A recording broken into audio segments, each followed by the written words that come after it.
শীতের আমেজ পড়েছে। রাত বাড়ার সাথে সাথে বাড়ছে শীতের প্রতাপ। তে মনে করার চেষ্টা করে বাংলাদেশে শীতের শহ ছিল কিনা। মনে পড়ে মগজ গলে যাওয়ার মতো উত্তাপ বাংলাদেশে। আর এখানে শীত মানা যায়? বারান্দায় যেন শীতটা একটু বেশি। সেই শীতকে উপেক্ষা করে বসে আছে তে। কিছুতেই সরবে না এখান থেকে। গায়ে গরম কাপড় নেই। ওই তো সাদা রঙের লেডিস শার্ট এবং রেইনবোর মতো ভিন্ন রঙের স্কার্ফ। চুলগুলো এলোমেলো হয়ে ছড়িয়ে ছিটিয়ে আছে ফ্লোরে। সেদিকে একটু মনোযোগ নেই তার। মা খানিকক্ষণ আগে এসেছে বোধহয়। তেকে ইতিমধ্যেই দুবার ডেকেছে। সাড়া দেয়নি সে। আর প্রতিজ্ঞা করেছে সাড়া দিবেও না। একটু বেশি কষ্ট পেয়েছে কি না? এমনটা কেন করবে? তখন জাঙ্কুক বাইরে থেকে দরজা বন্ধ করে রেখে গেলেও পরে তে ভেতর থেকে বন্ধ করে রেখেছে। সে আর এই কক্ষ হতে বের হবে না। হবে না ওই পাষাণ পুরুষের মুখোমুখি। দেখাবে না এই মুখখানা তাকে। যতদিন থাকবে সুইজারল্যান্ড নামক দেশে ততদিন এই বারান্দায় কাটিয়ে দেবে। ব্যাস, ভাবনা চিন্তা করে সিদ্ধান্ত নেওয়া শেষ। দক্ষ হাতে গরুর মাংস এবং ভুনা খিচুড়ি রান্না করে ফেলে জাঙ্কুক। যেহপু টুকটাক বেশ সাহায্য করেছে। বহু বছর বিদেশের মাটিতে পড়ে থাকলেও বাঙালি খাবার বেশ পছন্দ জাঙ্কুকের। সেই জোর থেকেই টুকটাক রান্না শিখেছে। মাঝে মধ্যেই বন্ধুরা মিলে অনেক রকমের রান্নার আয়োজন করে। যেহুক টমেটো, শসা এবং কাঁচা পেঁয়াজ কাটছে সালাদ বানানোর জন্য। সেই তখন থেকে গাল ফুলিয়ে রেখেছে। সর্বক্ষণ বকবক করা যেহুক আজকে চুপচাপ কাজ করে যাচ্ছে। জাঙ্কুক অবশ্যই সেদিকে খেয়াল দিচ্ছে না। ধীর গতিতে ইয়ন্তন কিচেনে ঢুকে। চোখ মুখ তার বড়ই ক্লান্ত। হবে না? ইতিমধ্যে গোটা বাড়ি দুবার চক্কর দিয়ে ফেলেছে। তারপরও টেকে না পেয়ে হতাশ সে। কোথায় গেল তার মাম্মাম? ইয়ন্তনের পানে নজর পড়তে যেহুকের ঠোঁটের কোণে হাসি ফুটে ওঠে। ছুরিখানা নামিয়ে টি শার্টের হাত মুছে নেয়। তারপর হাঁটু মুড়ে বসে কোলে তুলে নেয় ইয়ন্তনকে। নরম তুলতুলে শরীরে ঠোঁট বাড়িয়ে চুমু খায় শব্দ করে এবং শোধায়, কোথায় গিয়েছিলে তুমি? তোমার বিরহে আমি আত্মরা হয়ে যাচ্ছিলাম। বিড়াল ছানাটি বেশ বিরক্ত। সে অপরিচিত মানুষের কোলে উঠতে চায় না। তারপর আবার চুমু। ইয়ন্তন ছাড়া পাওয়ার জন্য ছোটাছুটি করে ওঠে। নিয়মে আওয়াজ তুলে ছেড়ে দিতে বলে। তবে যেহোক ছাড়ে না, বরং আরও একখানা চুমু খেয়ে বলে, আরে শালা কোলে থাক, তোর মায়ের কাছে নিয়ে যাব। বলে দাঁড়িয়ে পড়ে। জাঙ্কুককে উদ্দেশ্য করে বলে, ব্রো, টমেটো এক পিস কেটেছি। বাকিগুলো তুই কেটে নিস। আমি তেকে ডেকে আনি, ঠিক আছে? বড় বড় পা ফেলে কিচেন ত্যাগ করে যেহুক। জাঙ্কুকের কোনো ভাবান্তর হয় না। সে নিজ গতিতে কাজ করে যাচ্ছে, যেন যেহুকের কথা শুনতেই পায়নি। জিমিন এবং তার বাচ্চাকে সাথে করে এনেছে জিন বেগম। এই মুহূর্তে কিছুতেই মেয়েকে শ্বশুর বাড়ি যেতে দেবেন না। মা আর শাশুড়ি কি এক হলো? মায়ের মতো আদর যত্ন কখনো শাশুড়ি করতে পারবে না। জাঙ্কুক ছোট ছোট নয়নে বোন এবং বাচ্চাটিকে দেখছে। 5 দিন হলো বাচ্চাটি দুনিয়াতে এসেছে, অথচ একবারও জাঙ্কুক হাসপাতালে যায়নি দেখতে। ওর সব বন্ধুই গিয়েছিল। যেহুক 3 রাত্রি হাসপাতালে কাটিয়েছে। এমনকি জিমিনকে হাসপাতালে যেহুকই নিয়ে গিয়েছিল। ড্রয়িং রুমে সোফায় বসে আছে জিমিন, তার কোলে ছোট্ট ছানাকে, যে হাত পা নেড়ে খেলছে। জিন বেগম ব্যস্ত ভঙ্গিমায় কিচেনে খাবার বানাচ্ছে জিমিনের জন্য। জাঙ্কুকের রান্না করা গরুর মাংস ভুনা খিচুড়ি খাওয়া বারণ জিমিনের। যেহুক তেল কক্ষের সামনে গিয়ে দাঁড়ায়, দুবার টোকা দেয়। কোনো রেসপন্স না পেয়ে শুকনো কাশি দিয়ে গলা পরিষ্কার করে নেয়। তারপর নরম স্বরে বলে, তে জিমিন এসেছে তার ছানা নিয়ে। কি যে কিউট, তুমি কোলে নিবে? অভিমানীদের অভিমান গড়ে জল হয়ে যায়। ছোট্ট বাচ্চা তার বড়ই ভালো লাগে। বাংলাদেশে তাদের পাশের ফ্ল্যাটে একটা ছোট বাচ্চা ছিল। তে সদা গিয়ে সেই বাড়িতে বসে থাকত, বাবুকে কোলে নিত। এর জন্য কম বকা খেতে হয়নি তাকে। আর আজকে নিজ বাড়িতে একখানা ছানার অভিজাত হয়েছে, আর তে কিনা তাকে কোলে নিবে না? এটা হতে পারে? বারান্দা হতে উঠে এক দৌড়ে দরজার পাশে এসে দাঁড়ায়। শিওর হওয়ার জন্য বলে, মিথ্যা বলছেন না তো? একদম না। জিহব কখনো মিথ্যা বলে না, সদা সর্বদা সত্য বলে। তাই তো আমাকে সবাই ভালোবেসে সতেন্দ্রনাথ ভালো বলে ডাকে। তে দরজা খোলে, জিহবের পানে তাকিয়ে মুচকে হাসে। ইয়ন্তন থেকে দেখতে পেয়ে মিউমু আওয়াজ তুলে হাত বাড়িয়ে দেয়, যেন শত শত বছর পরে দেখা মিলেছে মায়ের। তে তাকে কোলে নেয়, মাথায় পরপর কয়েকটা চুমু খেয়ে এগিয়ে যায় ড্রয়িং রুমের পানে। জিহব মাথা চুলকে বিড়বিড় করে বলে, প্রেমে পড়েছে মন, প্রেমে পড়েছে, অচেনা এক মানুষ আমায় পাগল করেছে। জিমি এক পলক তাকায় জাংকুকের পানে। বড়ই আশা ছিল তার, জাংকুক এগিয়ে আসবে, বাবুকে কোলে নেবে, জিমিনকে জিজ্ঞেস করবে কেমন আছিস। কিন্তু সেসব কিছুই হয় না। পাষাণ জাংকুক বোন ভাগ্নিকে এড়িয়ে নিজ কক্ষের পানে অগ্রসর হয়। আঁখি পল্লব ভিজে ওঠে জিমিনে। কি করেছে সে? কেন এত দূরত্ব তাদের দুই ভাই বোনের মধ্যে? অনেক ভেবেও বুঝতে পারে না তার দোষটা কোথায়। জাংকুক তো ছোট থেকেই এমন, বাবা মা বোন কারোর প্রতি তার তেমন কোনো টান ছিল না। আল্লাহ তাকে হার্টলেস বানিয়েছে হয়তো।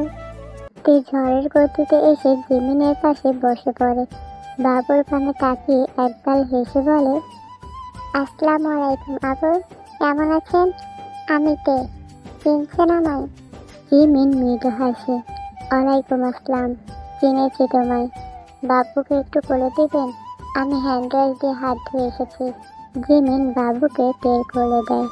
সে কি খুশিতে একটু পরপরই চুমু খাচ্ছে। বাবুর মাথায়, হাতে, গালে, নাকে এবং খিলখিল করে হেসে উঠছে। ইয়ন্তন এসে তার পায়ের কাছে বসে পড়ে, কুটুর কুটুর নয়নে দেখতে থাকে তার মনিবকে এবং লেজ নাড়াতে থাকে। যেহেতু জিমিন অসুস্থ এবং সিঁড়ি বেয়ে যাতায়াত করতে পারবে না, তাই তার জন্য নিচের একটা কক্ষ বরাদ্দ করা হয়েছে। সেই কক্ষে চলে যায় জিমিন। বড্ড ক্লান্ত লাগছে তার, একটু রেস্ট নেবে। বাচ্চার দায়িত্ব তেকে দিয়ে গিয়েছে। জিন বেগমের রান্না শেষ, তিনি চলে যায় জিমিনকে খাওয়াতে। দীর্ঘক্ষণ বাবুকে নিয়ে বসে থাকে তে। ভালোই লাগছিল এতক্ষণ, তবে এখন পিঠ চুলকাচ্ছে। বাবুকে সে দুই হাত দিয়েই ধরে রেখেছে, একদম ছোট এবং তুলতুলে। যদি পড়ে যায়, সাবধানের মান নেই। অগত্য পিঠ চুলকাতে ব্যস্ত হয়ে এদিক ওদিক দৃষ্টি ফেরায়। কেউ এদিকে আসছে না কেন? আসলে তো একটু চুলকে দিতে পারত। কাজের সময় কাউকে পাওয়া যায় না, এরাই হচ্ছে মুখ্য বিষয়। বিরক্ততে বিড়বিড় করে বকা দিতে থাকে সবাইকে। স্যুট বুট পরে, চুল টুল খাড়া করে লাট সাহেব যেভাবে এক একটা সিঁড়ি অতিক্রম করছে, যেন বলিউড হিরো জীবন জাংকুক। অবশ্যই হিরোদের মতোই দেখায় তাকে, খালি ওই একটু ঠোঁটে সমস্যা। মনে মনে ভেঙচি কাটে তে, বিড়বিড় করে বলে, শালা কোথাকার, ভাবখানা ধরে কি যেন রাজপুত্র কোনো রাজ্যের। আরে ইচ্ছে করে তোর লম্বা চুলগুলো কুচি কুচি কেটে দিয়ে ভাব ছোটাতে। জাংকুককে বকতে বকতেই একখানা মাথা আসে, এই শালাকে দিয়ে কাজটা করিয়ে নেওয়া যাক। বেমালুম ভুলেই গিয়েছে খানিকক্ষণ আগে এই পাষাণ লোকটা তাকে রুমবন্দি করে রেখেছিল। শুকনো কাশি দিয়ে গলা পরিষ্কার করে নেয় তে। তারপর বলে ওঠে, বড় ভাই, পিঠ চুলকানিটা আমাকে একটু এনে দিন তো। জাংকুকের পা থেমে যায়, রুকুসকে তাকায় তেল পানে। পিঠ চুলকানি চিনেন না? ওই যে লম্বা করে দাঁত থাকে চারটা, যা আমার ফাঁকা দিয়ে ঢুকিয়ে অনায়াসে পিঠ চুলকানো যায়, চিনেন না? জাংকুক দাঁতে দাঁত চেপে ইডিয়েট শব্দটা আওড়িয়ে বড় বড় পা ফেলে বেরিয়ে যায় সদর দরজা দিয়ে। চিন্তিত হয় তে। অনেক হিসেব নিকেশ করে আবিষ্কার করে হয়তো সুইজারল্যান্ডে পিঠ চুলকানির নাম ইডিয়েট। বাচ্চা কোলে রাখা যতটা ভালো লাগার, ঠিক ততটাই কষ্টজনক। দীর্ঘক্ষণ একই ভঙ্গিমায় বসে থাকলে হাত পা সহ কোমর ঝিমঝিম করে। তেরও তেমন হয়েছে। এই মুহূর্তে মনে হয়েছে কোমরখানা ভেঙে গিয়েছে। বাবুটা কোলের মধ্যে আরামে ঘুমাচ্ছে। পিঠ চুলকানির অভাবে সয়ে গিয়েছে। সেই যে জিমিন এবং জিন বেগম ঢুকেছেন কক্ষে আর বের হওয়ার নামই নিচ্ছে না। বিরক্ততে বিড়বিড় করে বলে, তোকে আমি কখনোই কোলে নেব না রে বাচ্চা। তোর মা নানু আর মামা বড্ড পাষাণ, তারা কি আমাকে রোবট ভাবে? আশ্চর্য। তখনই সেখানে উপস্থিত হয় যে হোক। সে মূলত ডিনার করতে নেমেছে। এভাবে থেকে একা বসে থাকতে দেখে যেন হাতে চাপ পেয়ে গেল। টি শার্টখানা টেনে টুনে ঠিক করে এগিয়ে যায় তের পানে। তে, কি করছো? এতক্ষণ হতাশায় ডুবে থাকা তের ঠোঁটের কোণে হাসি ফুটে ওঠে।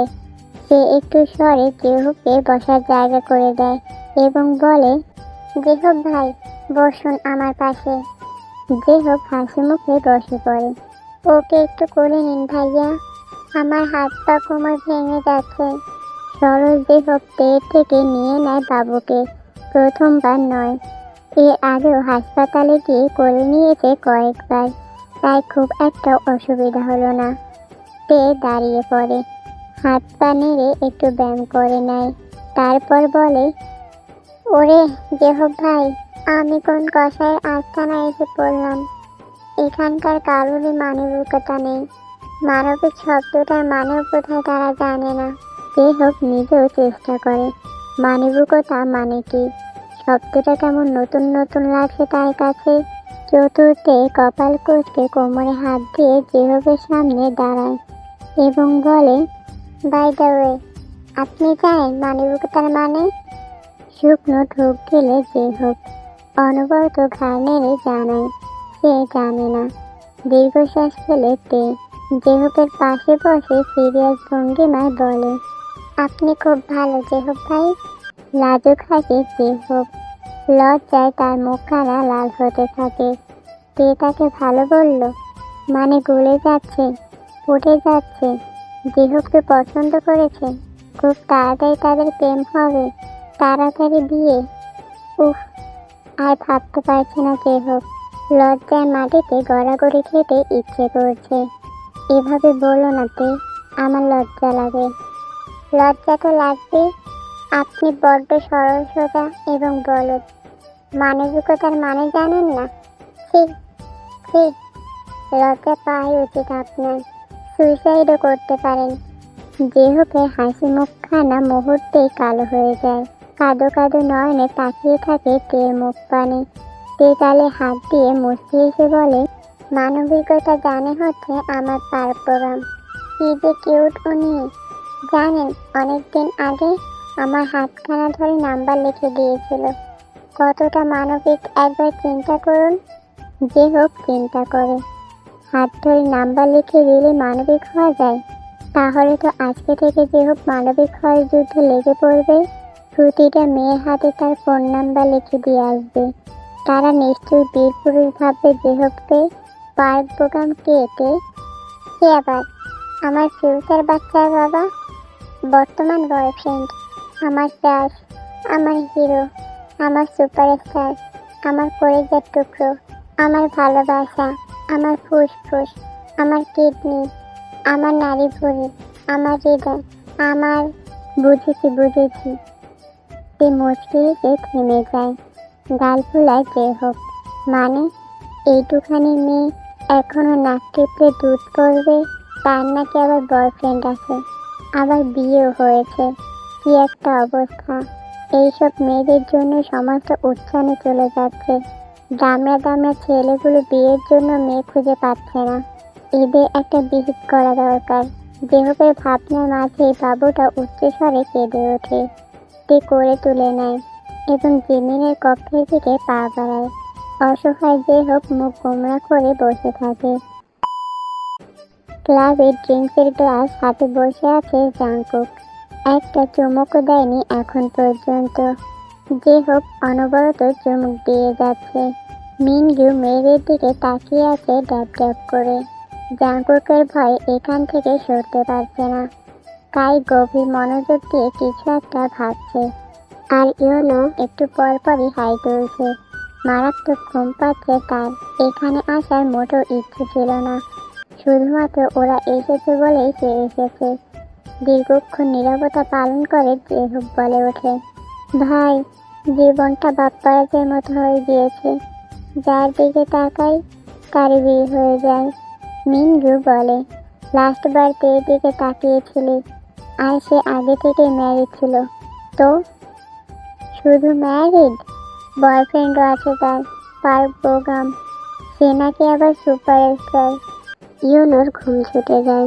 মিনগু মনোযোগ দেয় জেহুকের পানে। আর কাই চেয়ার থেকে পড়েই যাচ্ছিল প্রায়। কি বলছিস মামা? জেহুক দীর্ঘশ্বাস ফেলে এবং তখনকার ঘটনা ওদের বলে। এবার জাংকুক ড্রিঙ্কসের গ্লাসে চুমুক দেয়। এক চুমুকে গোটা গ্লাস ফিনিশিং করে। মিনগু গালে হাত দিয়ে বলে, ঘটনা তো বুঝলাম না। জাংকুক বলে সে তার বউ, সে বলেছে তার বয়ফ্রেন্ড আছে। 2-2 4 না হয়ে 8 কেন হয়ে যাচ্ছে? বুঝতে পারছি না কিছু। জেহুক বলে, ঘটনা হচ্ছে জাংকুক আর টের বিয়েটা অ্যাকচুয়ালি হয়নি। ওরা হাতে থাকা গ্লাসটা শক্ত করে মুঠো করে ধরে জাংকুক।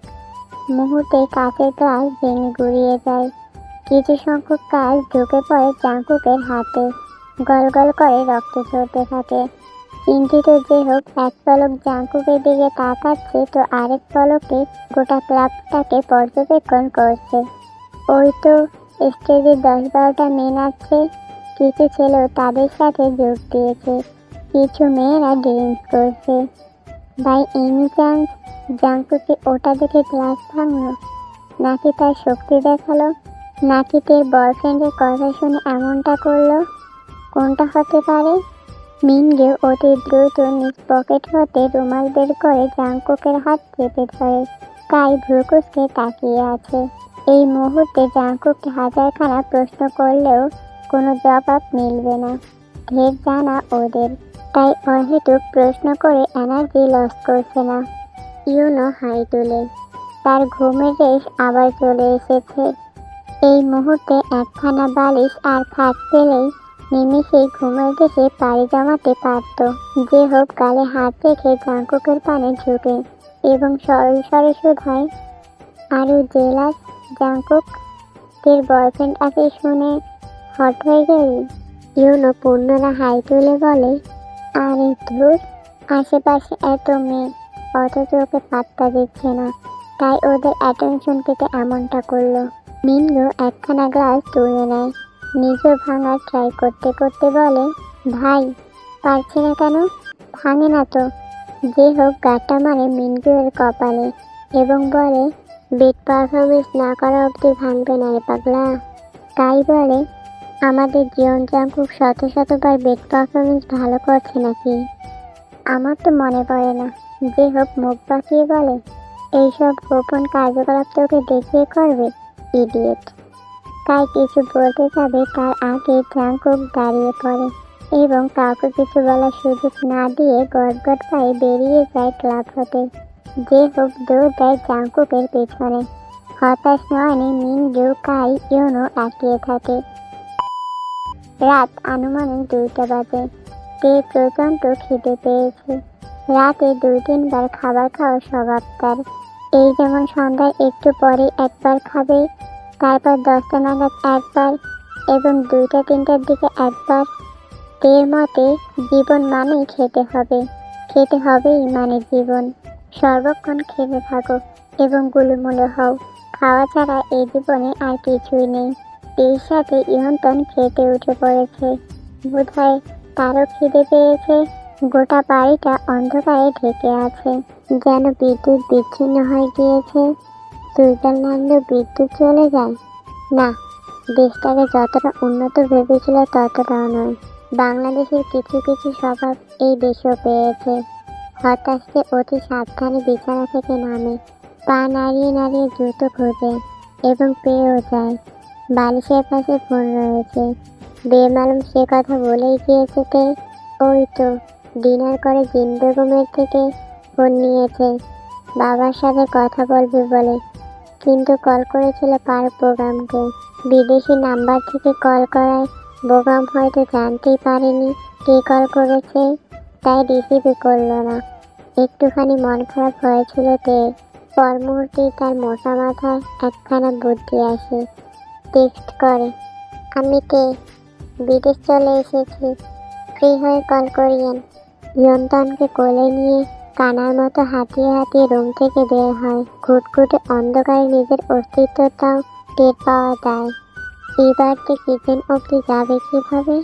ইয়ন্তনও বোধহয় ভয় পেল, তাই উচ্চস্বরে ম্যাও করে আওয়াজ তুলতে থাকে। তে চটজলদি চেপে ধরে ইয়ন্তনের মুখ, হুঁশিয়ার দিয়ে বলে, চুপ কর বেয়াদব, এই বাড়িতে একটা গন্ডার আছে, তোর শব্দ পেলে বাঘের মতো গর্জন তুলে এগিয়ে আসবে, খেপা বাঘের মতো হুঙ্কার তুলে ধমক দেবে, একবারও ভাববে না তার মতো হাতির ভয়ে বাচ্চাকে মোছা দিতে পার। বাকিটা শেষ করার আগে শক্তপোক্ত কিছুর সাথে ধাক্কা খাইতে ছিটকে পড়ার আগে একজোড়া শীতল হাত জাপটে জড়িয়ে ধরে তের কোমর, একজোড়া অদ্ভুত এসে থেকে তের কপালে। ভূমিকম্পের ন্যায় কেঁপে ওঠে মেলে কায়া। বিড়াল ছানাটি পড়ে গিয়েছে ফ্লোরে এবং গলা ছেড়ে চিৎকার করে যাচ্ছে মিমু শব্দে। জাঙ্কুক টেকে সোজা করে দাঁড় করিয়ে কোমর থেকে হাত সরায়। চাপা গম্ভীর স্বরে শুধায়, এখানে কি চাই? তে স্বস্তির নিঃশ্বাস ফেলে, যাক বাবা, বাঘের কাছাকাছি চলে এসেছে, এখন অন্ধকার ভূত প্রেত কোনো কিছুর ভয় নেই। বাঘ ঠিক ঢিসুম ঢিসুম করে সবগুলোকে সুন্দরবনে পাঠিয়ে দিতে সক্ষম হবে। তে চঞ্চল ভঙ্গিমায় ইয়ন্তনকে খুঁজতে খুঁজতে জবাব দেয়, আর বলিয়েন না, সুইজারল্যান্ড আমার পাড়ের দেশ, এখানে কারেন্ট থাকে না, বাংলাদেশের মতো উন্নত দেশ একটা। আর আপনাদেরও বলিহারি, এত বড় বাড়ি কিনেছেন, একটা জেনারেটর কিনতে পারেননি? সেসব বাদ দিলাম, একটা চার্জার লাইটও তো কিনতে পারেন, বেচারা আমি। বাকিটা শেষ করার আগেই বাড়িটার কানায় কানায় আলোতে ভরে যায়। আশ্চর্যতে খানিকটা ঘুরে ঘুরে দেখে পরপরই খুশি হয়ে বলে, এই তো কারেন্ট চলে এসেছে, আমার না ভীষণ খিদে পেয়েছে, খেয়ে আসি ঠিক আছে বড় ভাই? বলেই ইয়ন্তনকে কোলে তুলে নেয় এবং গদগদ পায়ে নেমে পড়ে নিচে। বলা তো যায় না আবার কখন কারেন্ট চলে যাবে, কারেন্ট থাকতে থাকতে খাওয়া শেষ করতে হবে। জাঙ্কুক বিরক্তির নিঃশ্বাস ফেলে বিড়বিড় করে বলে, ডিসগাস্টিং। ভীষণ সুস্বাদু খিচুড়ি, পেট পুড়ে খেয়ে ঢেকুর তুলে খেয়ে ইয়ন্তনকেও দিয়েছিল, সেও সাক্ষী, বাচ্চার মতো চেটে পুটে খেয়েছে। এবার দুজনেরই পেট ঠান্ডা হয়েছে। বেসিনে থালা রেখে আসার পথে খেয়াল করে তার টি শার্টে রক্ত লেগে আছে। এ বাবা, রক্ত আসলো কোথা থেকে? কিন্তু দুটো দাঁত দিয়ে নখ কাটতে কাটতে পায়চারি করে, কোথা থেকে আসলো, কোথা থেকে আসলো?